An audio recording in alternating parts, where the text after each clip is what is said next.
हम मानव कहलाने वाले अपने विवेक बुद्धि दिमाग के अनुसार हमारा नाम मानव पड़ा है और किस तरीके से अमानवीय बातें को, अनसाइंटिफिक बातों को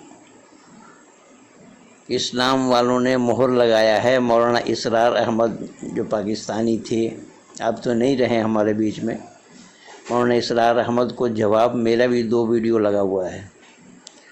आज एक विद्वतापूर्ण जवाब मौलाना इसरार अहमद साहब को दे रहे हैं हमारे ही शिष्य इंजीनियर संदीपन रॉय, और प्रमाण के साथ ये सिद्ध कर रहे हैं कि कुरान का साइंस के नज़दीक भी नहीं है। साइंस कुरान जानता ही नहीं है। कुरान में तो विज्ञान विरुद्ध बातें हैं और 1-2 जगह नहीं, भरी पड़ी है, और उन विज्ञान के ख़िलाफ़ बोल कर के भी उसको विज्ञान मानना, कि किस तरीके से संदीपन रॉय जी मौलाना इसरार अहमद के वक्तव्य को, दिए हुए वक्तव्य को जवाब दे रहे हैं, ज़रा आप लोग इसे मुलाहिज़ा फरमाइए और जहाँ तक हो सके ज़्यादा से ज़्यादा इसको शेयर कीजिए, लाइक कीजिए, सब्सक्राइब कीजिए, आइकन बिल दबाना ना भूलना, जिससे कि हमारा और आपका ये राब्ता कायम रहे। धन्यवाद। धर्म प्रेमी सज्जनों तथा आर्य बंधुओं, आज मैं आपके समक्ष फिर से उपस्थित हुआ हूं एक और नए विषय को लेकर के। और आज का जो मेरा विषय है वो है कि किस प्रकार हमारे डॉक्टर इसरार अहमद साहब, डॉक्टर जाकिर नायक भी जिनको अपने जो है उस्ताद मानते हैं, वो क्या कह रहे हैं पहले आप सुन लीजिए। उस पर मैं आज उनको इल्मी एतबार से, इल्मी हैसियत से मैं उनको आज जवाब दूंगा। पहले आप सुन लीजिए कि वो क्या कह रहे हैं।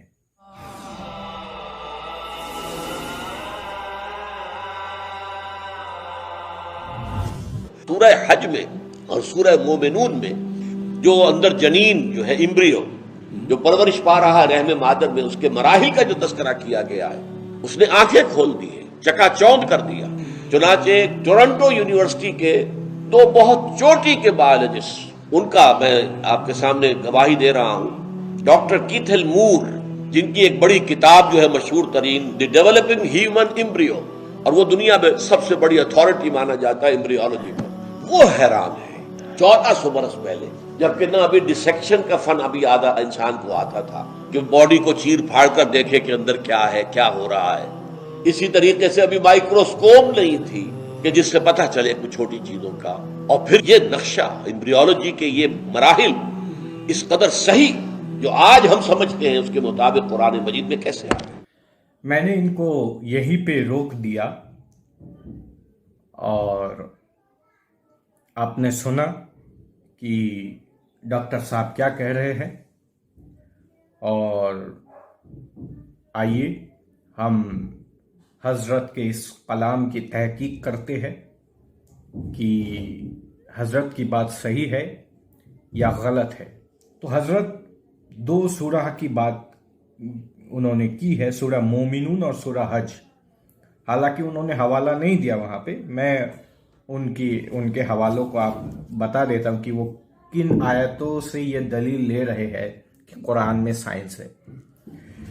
तो सबसे पहला है सूरह मोमिनून का आयत नंबर 12 से लेकर के 14, इस पर मैं आ रहा हूं, और सूरह हज का आयत नंबर 5।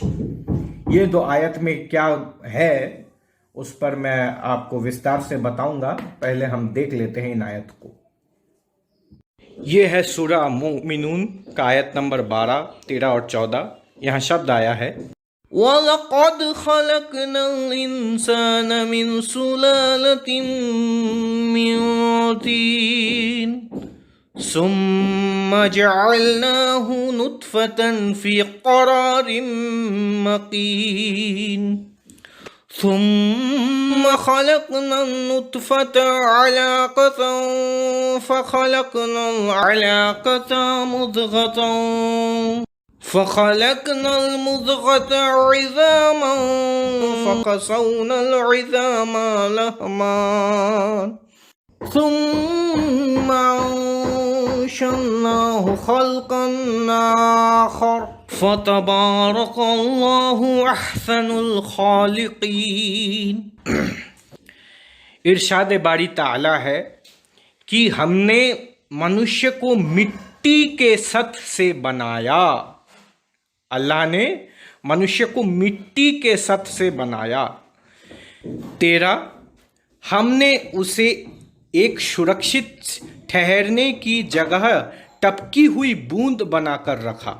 14, फिर हमने उस बूंद को लोथड़े का रूप दिया, फिर हमने उस लोथड़े को बोटी का रूप दिया, फिर हमने उन हड्डियों पर मांस चढ़ाया, फिर हमने उसे एक दूसरे ही सर्जन रूप देकर खड़ा किया।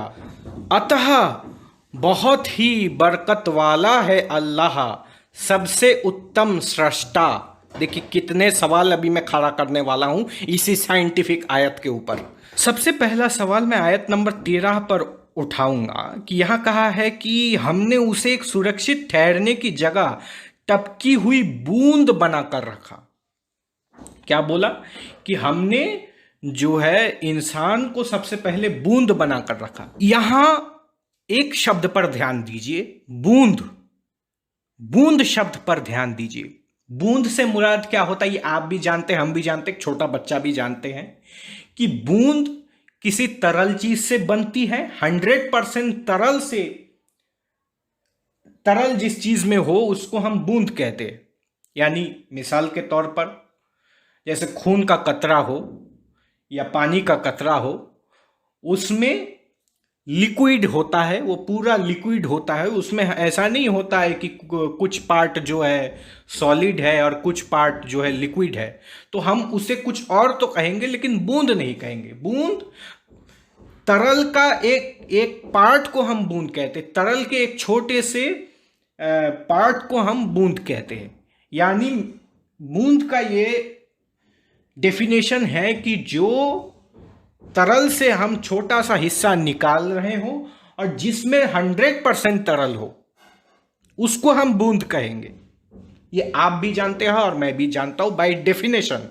और मुसलमानों का दावा है, मुसलमान ये दावा करते हैं कि बूंद से मुराद होता है एम्ब्रियो, यानी जिसको हम भ्रूण कोशिका कहते हैं, यानी फर्टिलाइज्ड एग, जिसको हम इंग्लिश में एम्ब्रायो या एम्ब्रियो भी कहते हैं। तो बाय डेफिनेशन बूंद हमने किसको कहा, जो पूरा का पूरा तरल हो। लेकिन एम्ब्रायो में 25% सॉलिड होता है, 25 to 30% सॉलिड यानी ठोस होता है और 75% लिक्विड होता है। हाँ, आप ये कह सकते हैं कि भाई 75% तो लिक्विड है, 75% लिक्विड हो तब भी उसको हम बूंद नहीं कहेंगे, क्योंकि बूंद आप किसको कहते हैं, पानी के बूंद को कहते हैं, या एक बलून में पानी भरा है तो उस बलून को हम बूंद कहें। ठीक वैसे ही उसके बाहर एक आवरण होता है जिसको हम जोना पेलिसुडा कहते हैं। खैर वो अलग विषय, वो मैं आपको नहीं समझा रहा हूं अभी। तो उसमें सॉलिड 25% सॉलिड रहता है, उसको बूंद नहीं कहा जाएगा।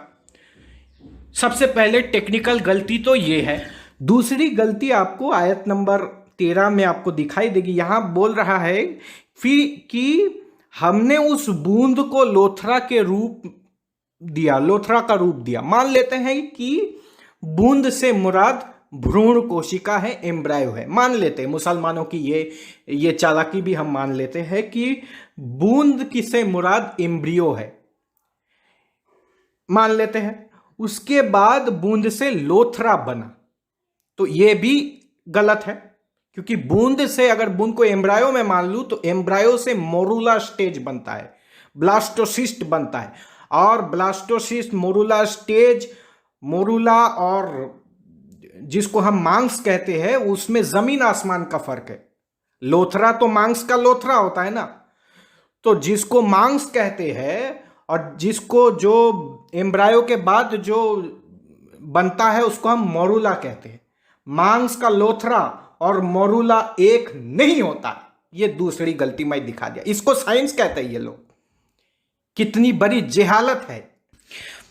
और मांग से संबंधित जितनी भी चीजें हैं वो चौथा वीक यानी चौथा हफ्ता बनना शुरू होता है। ये सब बातें कुरान को मालूम है या कुरान के लिखने वाले को मालूम है? ये सब है। बोला बूंद से लोथरा बनता है, लोथरा तो चौथा हफ्ता बनता है, उससे पहले क्या बनता है वो बोल। तीसरी गलती मैं बता देता हूं कि यहां पे रज का कोई मेंशन ही नहीं किया, रज के बारे में बताया ही नहीं गया, जिसको हम ओवम कहते हैं। रज के बारे में कोई इंफॉर्मेशन दिया ही नहीं है इन आयतों में। तो भाई जिसको मालूम होगा वो इन इंफॉर्मेशन को यहां पे डाल देता। अब उसको ओवम किसको कहते हैं, रज किसको कहते हैं, वो उसको मालूम ही नहीं है।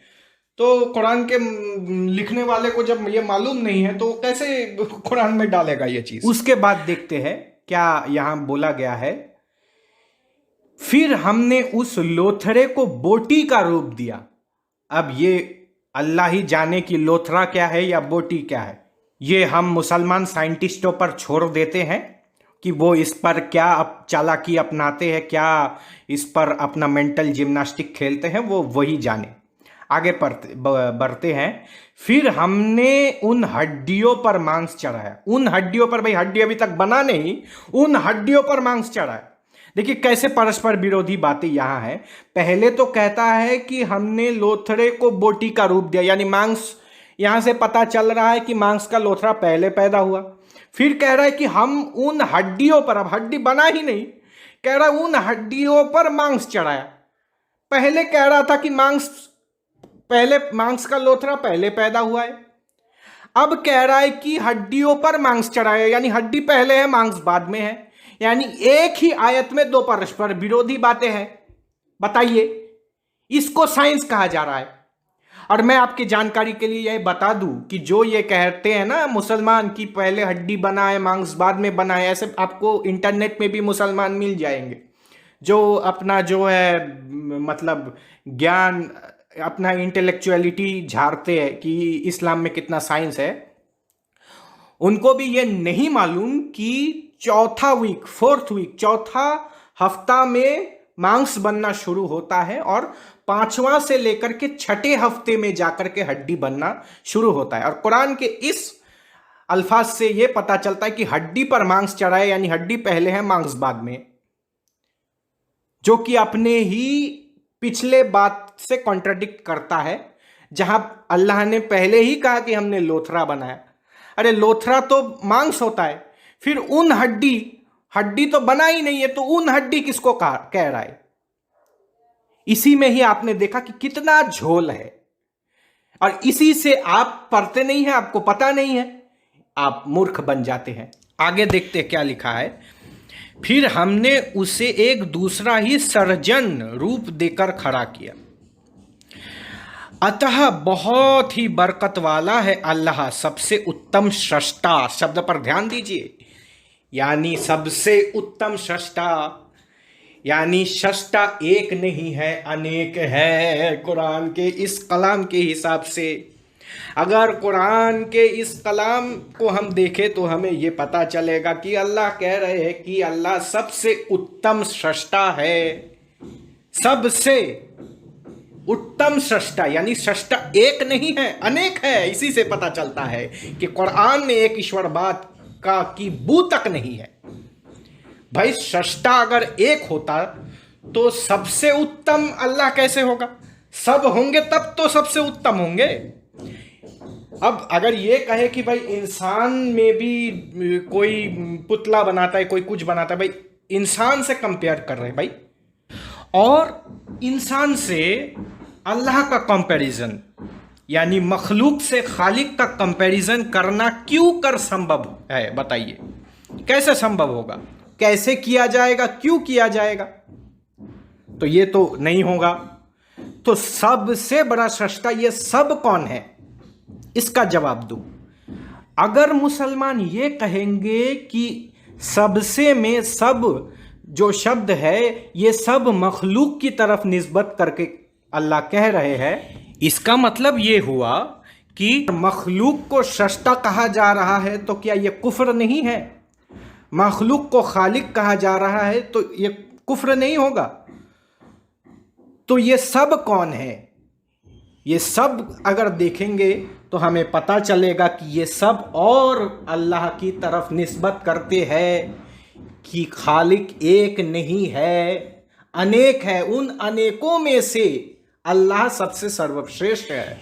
इससे ये पता चलता है कि मुसलमान का ये दावा कि कुरान में वहदानियत है, कुरान में अहद की बातें है, कुरान में एक ईश्वर बात है, ये एक धकोसला के सिवा कुछ नहीं है और कुरान कलामुल्लाह नहीं है। इससे ये बात भी साबित हो जाती है। आइए अब हम सूरा हज के आयत नंबर 5 को देखते हैं।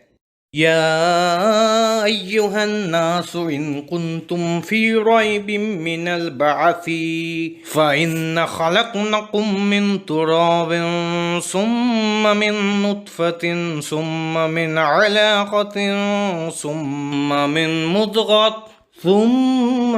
मुद्ग़तिन मुख़ल्लिक़तिन व गैरि मुख़ल्लक़तिन लिनुबय्यिन लकुम।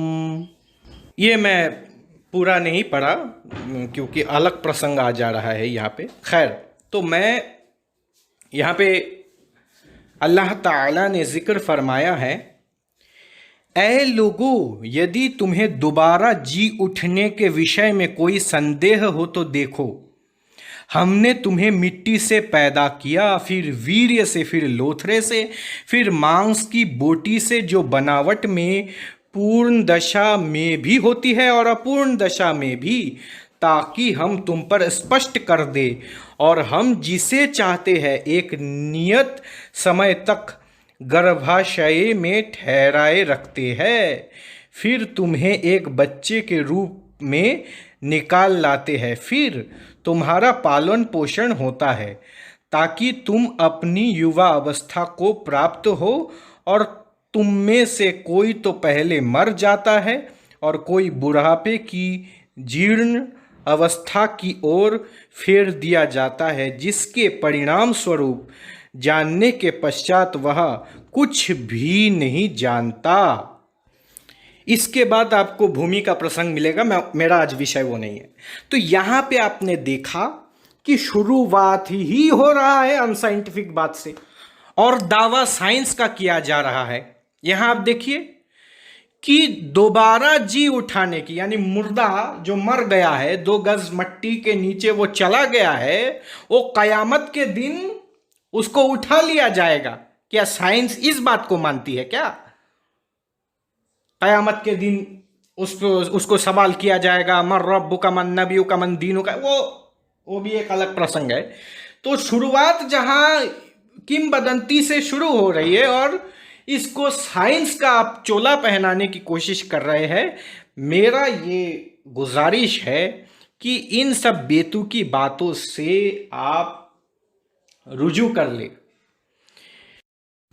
फिर 6 और 7 में भी आप देखिए उसी बात की वजाहत होती है, उसी बात का स्पष्टीकरण दिया गया है कि यह इसलिए कि अल्लाह ही सत्य है और वह मुर्दों को जीवित करता है और उसे हर चीज का सामर्थ्य प्राप्त है। हर चीज कर सकता है अल्लाह।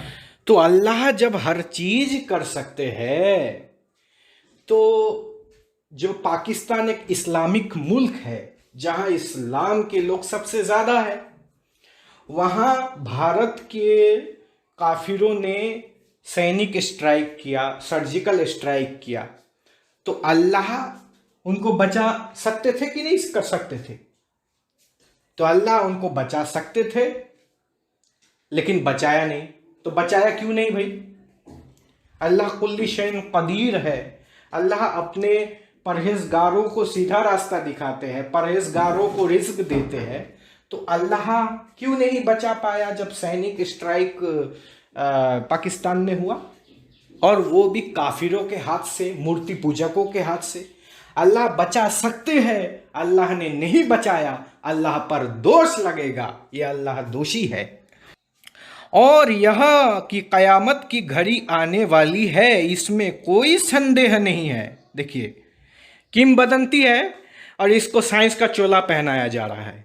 और यह कि अल्लाह उन्हें उठाएगा जो कब्र में है, यानी जिन लोगों का शरीर सड़ गया है, गल हो गया है, डिकम्पोज हो गया है, कीड़े जिनको खा लिया, जिनका कंकाल ही केवल बाकी है, उनको अल्लाह कयामत के दिन उठाएंगे। और ये अल्लाह का साइंस है, ये मुसलमानों का साइंटिफिक दावा आपने देख लिया। चलिए, एक मैं अपने तरफ से एक साइंटिफिक आयत मैं आपको दिखा देता हूँ। सूरह बकर की ये आयत है, ये आयत नंबर 7 है। यहाँ अल्लाह तबारक व तआला ने इरशाद फरमाया है, ख़तमल्लाहु अला क़ुलूबिहिम व अला समइहिम व अला अबसारिहिम ग़िशावा व लहुम अज़ाबुन अज़ीम। यहाँ अल्लाह ताला ने जिक्र फरमाया है कि अल्लाह ने उनके दिलों और कानों पर मुहर लगा दिया है। शब्द पर ध्यान दीजिए, दिलों और कानों पर मुहर लगा दिया है, और उनकी आंखों पर पर्दा पड़ा है, और उनके लिए बड़ी यातना है, आज़ाबुन अज़ीम कहा गया है। खैर, तो यहाँ दिलों पर अल्लाह मुहर लगाते हैं। भाई साहब, ईमान हो या अकीदा हो, वो दिमाग से आता है या दिल से आता है? भाई, दिल तो ब्लड पंप करने का जरिया है, तो दिल पर मुहर लगा करके अल्लाह क्या समझाना चाहते हैं? हम तो दिल से सोचते नहीं हैं। और वो हमारे इसरार अहमद साहब दिल का जो एनाटॉमी है उसके बारे में बहुत उछल रहे थे, बहुत वो उस पर बोल रहे थे कि इस्लाम में जो है ह्यूमन एनाटॉमी के बारे में बहुत कुछ बताया गया। यहाँ ये सिंपल चीज़ है कि हम दिल से सोचते नहीं है, दिल केवल ब्लड पंप करने के लिए होता है। और यहाँ अल्लाह दिल पर मोहर लगा करके क्या समझाना चाहते हैं? अगर मोहर लगाना ही था तो दिमाग में मोहर लगाते।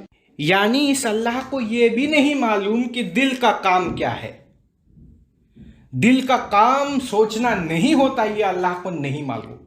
ये है अल्लाह का साइंस। तो ये है इन आयतों की सच्चाई। तो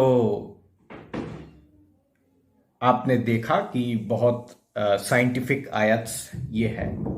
आइए आगे सुनते हैं कि आगे वो क्या कह रहे हैं और क्या कहना चाहते हैं। आइए हम सुनते हैं। दूसरा है रॉबर्ट एडवर्ड्स।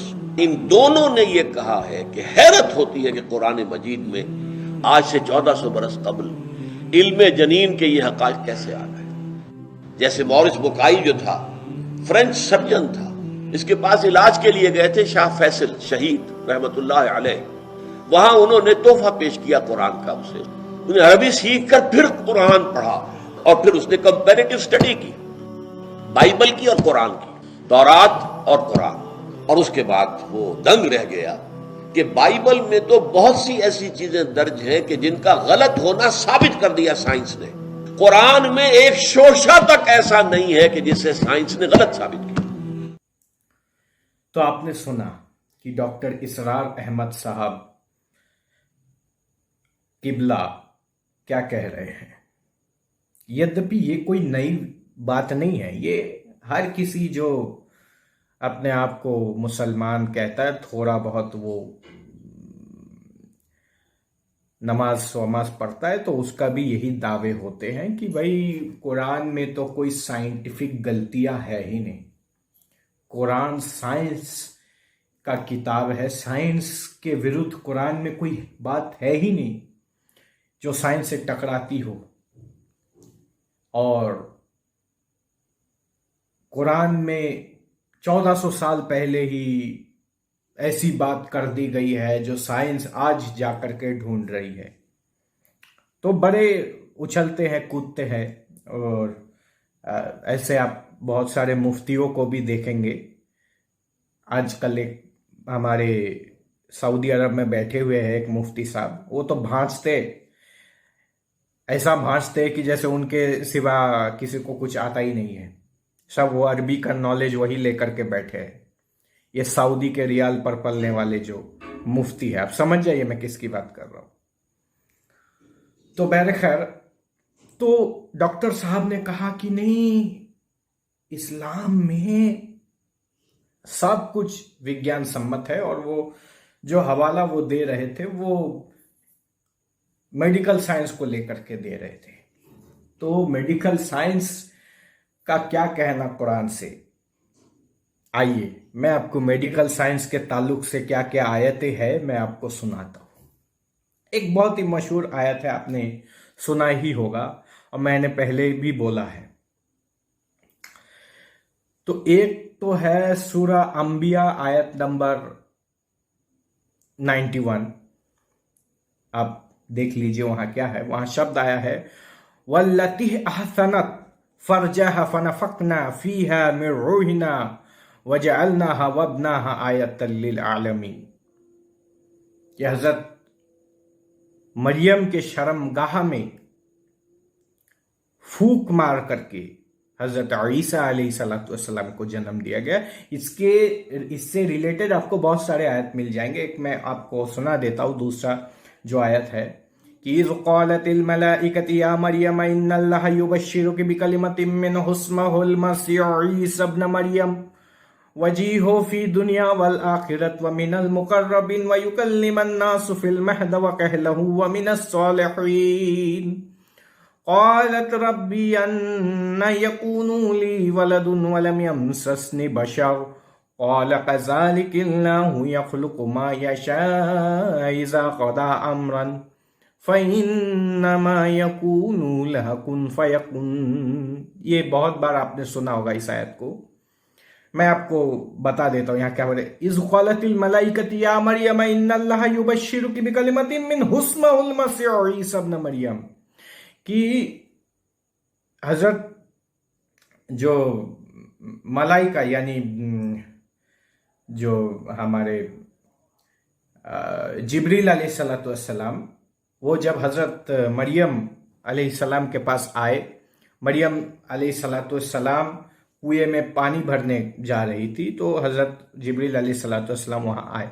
तो हजरत जिब्रील अलैहिस्सलाम के परछाई को देख करके मरियम डर गई, मरियम घबरा गई, मरियम भयभीत हो गई और वो पीछे हटने लगी।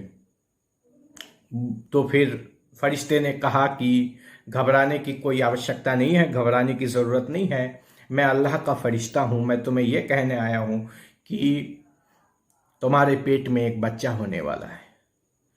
फिर मरियम ने कहा, क़ालत रब्बी अन्ना यकूनु ली वलदुन व लम यमससनी बशर, कि मुझे किसी पुरुष व्यक्ति ने आज तक हाथ नहीं लगाया, छुआ नहीं, पुरुष व्यक्ति ने मेरे शरीर को टच तक नहीं किया, मैं कुंवारी हूं, मेरे पेट में बच्चा, ये तो असंभव बात है, ये नामुमकिन बात है, ऐसा हो ही नहीं सकता। तो क़ालत रब्बी अन्ना यकूनु ली वलदुन व लम यमससनी बशर शब्द आया है, बशर माने पुरुष व्यक्ति। क़ाल कज़ालिकल्लाहु यख़्लुक़ु मा यशाउ इज़ा क़दा अम्रन फ़इन्नमा यक़ूलु लहु कुन फ़यकुन। अरे तुम नामुमकिन बोल रही हो, अल्लाह तो केवल कुन कहते हैं और फयकुन बस हो जाता है। जब अल्लाह कुन कहते हैं फयकुन हो जाता है, तो कुंवारी महिला से भी अल्लाह संतान उत्पन्न करा सकते हैं, यह अल्लाह के लिए संभव है। तो ये है अल्लाह का साइंस कि कुंवारी महिला से भी अल्लाह संतान उत्पन्न करवा देते हैं और फूक मार करके वो भी। अब ये अल्लाह का काम है कि जो है खवातीन के उनको गर्भवती कर दे, ये है अल्लाह। ये अल्लाह का काम तो हो सकता है लेकिन परमात्मा का नहीं।